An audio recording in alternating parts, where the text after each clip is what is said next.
In the summer of 1999, two legends were reunited at a remote racetrack high in the Southern California desert. Phil Hill, America's first world champion driver, renewed his passion for a type of car that helped to launch his career, the famed Alfa Romeo 2.9, or as most say, the 2.9.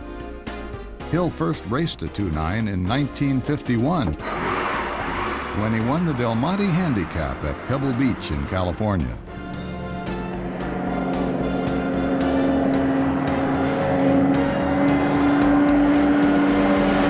So I was just absolutely thrilled with the darn thing, and of course and then to win the Del Monte Handicap was also a great thrill. Hill's win surprised some spectators because the Alfa was already 13 years old when he drove it to victory. But there was something about these cars that impressed Hill.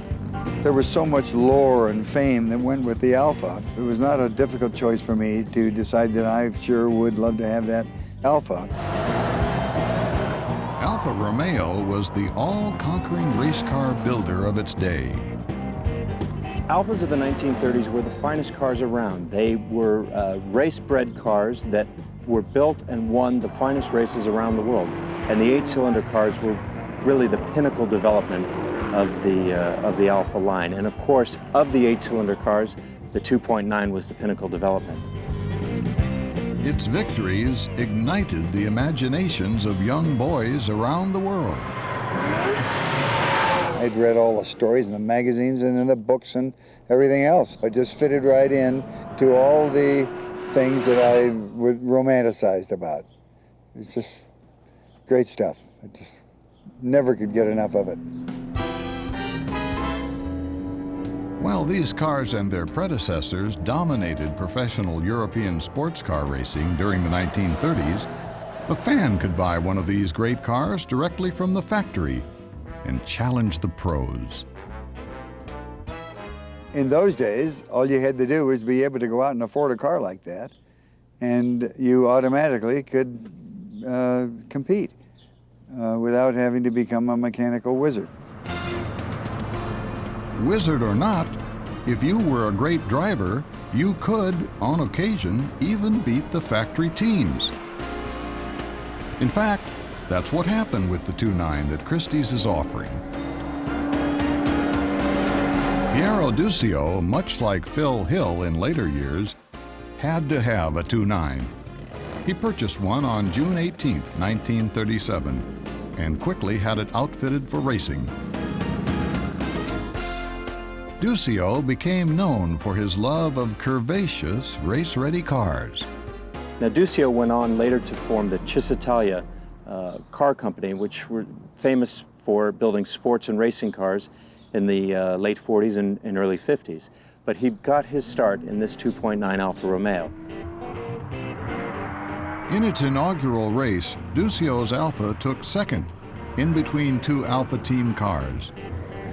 He then entered the 1,000-mile Italian road race, the Mille Miglia. This car that we have here today came third in the Mille Miglia behind two other Alfa Romeos, which were run by the factory team.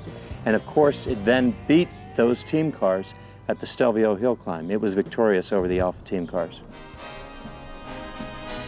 Duccio decided to retire the car from racing. And Duccio, after its racing career, decided he wanted a gorgeous road car. And so he took it to Pininfarina, who are one of the finest Italian coach builders ever, and they created this spectacular coachwork.